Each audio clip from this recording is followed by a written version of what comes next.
Good morning mga sis, this is Explore Bataan Vlog, ang vlogger ng Bataan. Kaya mapapasabi ka na lang talaga ng Let's Go Bataan. For today's video ay samahan nyo na naman nga ako. Tamang pakit nga lang tayo sa camera niyan. At fast forward na nga. Nakaligo na nga pala tayo sa mga oras na yan. At nakasakay na nga tayo sa tricycle niyan. At papunta na nga pala tayong church niyan. Fast forward na nga, nandito na nga pala tayo sa church at tamang pakita lang tayo ng ating OOTD. At yan, pupunta nga pala kami sa tindahan ni Ratchoy. At yan nga pala si Ratchoy. Bibili lang kami sa tindahan habang di pa nagsisimula ang Sunday School. At yan, bumili nga lang pala ang abab na to ng Choco Mucho. Favorite ko na nga yan eh. Pero bago ko yan kinain ay nag-pray muna ako. Talaga nga namang 10 out of 10 ang ibibigay kong rate dyan kasi napakasarap. At tapos na nga pala ang Sunday School at yan nga pala si Baby Raj at Ate Amana. At kinarga ko lang naman si Baby Raj yan kasi umiiyak. At yan, talaga nga namang napaka-cute ng baby na yan. Hello Baby Raj naming mahal. Tapos na nga din ang worship service niyan at nag-lunch na nga pala kami sa mga oras na yan pero hindi ko na na-videoan. At nung mga bandang 2 PM nga ay lumipad nga ang aming team. Lumipad, hindi tayo lilipad for today's video. May pupuntahan nga kami kaya samahan nyo nga kami. At nakasakay na nga pala tayong van yan.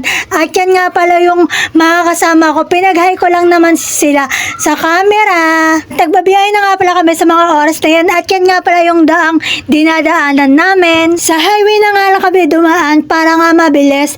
At alam nyo na ba kung saan kami pupunta? Syempre, hindi pa. Kaya samahan nyo nga kami hanggang sa makapunta na kami dun sa pupuntahan namin. At pumunta lang naman kami sa Bataan Tourism. At sa mga gusto nga pala pumunta dito sa Bataan Tourism, located lang dito yan sa Balanga City, Bataan, malapit sa school ng Arellano. At yan na nga pala kami. At bago nga pala kami papasukin ay nilista muna kami lahat ni Pastor Renz yung mga pangalan namin. At nagiging lumpia rapper na naman tayo dahil sa bilis nating mag voice over. Hindi tayo magiging lumpia rapper for today's video. At naggala-gala nga lang pala ang abab na to sa Bataan Tourism. Pero bago kami magala ay nag-gospel hour muna kami. At pagkatapos nga ng aming gospel hour ay naggala-gala na din kami. At yan nga pala si Sister Cristel. Bago nga pala ako mag-upload sa mga vlogs ko, pag may nasasama kung kapatiran ko ay nagpapaalam muna ako kung pwede ko ba siyang i-upload.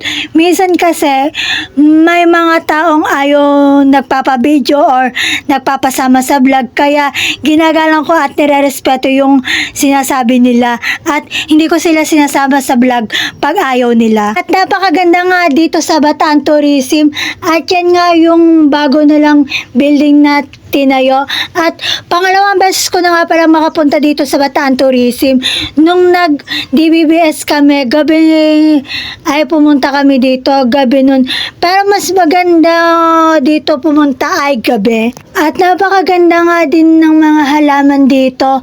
Pwedeng-pwede kang mag-picture, mag-video, at mag-vlog na din. At yan nga kami, nagkukwentuhan din kami habang nagbablog ni Sister Cristel. At yan nga pala si Sister Cristel. Pinag-hi ko lang naman siya sa camera.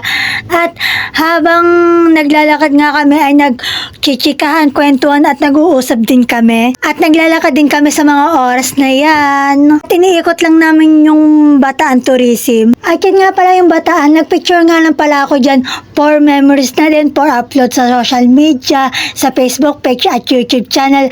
At nag-video na din ako dyan. Syempre, for content na din kasi nga vlogger tayo. At more memories to come pa, more travel vlog pa ang ating i-upload sa mga susunod nating vlogs. Sa Mount Sabat naman tayo, Beautech Tala, at yan nga pala yung fish pond ng Bataan Tourism. At binidyo ko nga lang pala yung mga isda dyan, pero na hindi sila nagpapakita at nahiya silang magpakita. Pero napakaraming isda dyan. Ayan yung fish pond nila. Pag binibidyo nga sila ay lumalayo nga sila at yan nga pala yung swimming pool ng Bataan Tourism. Madumi pa nga yan at nililinis pa nila kuya.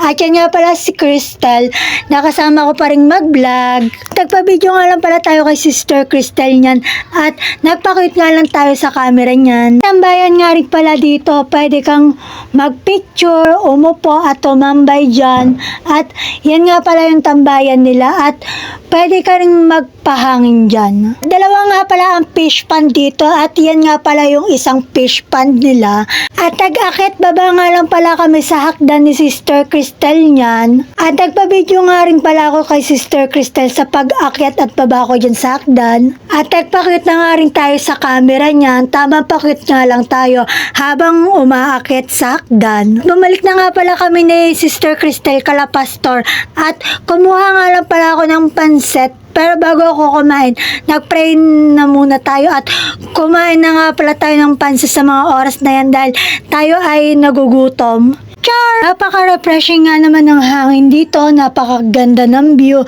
at napakaganda ng tanawin. At yan nga pala si Pastor Renz, pinag-hi ko lang naman siya sa ating vlog. At yan nga pala yung mga batang kasama namin na naglalaro at napakarami nga rin taong pumupunta dito. At ginawa ko nga lang pala ang intro ko. Let's go Bataan. At masyado na nga palang mahaba ang video na to at yun lang naman for today's video. Wag nyo nga pala kakalimutang mag-like, comment, share, and follow sa aking Facebook page. At mag-like and subscribe na rin kayo sa aking YouTube channel. At yun lang. Bye. God bless. Salamat sa support. I love you all. Mwah.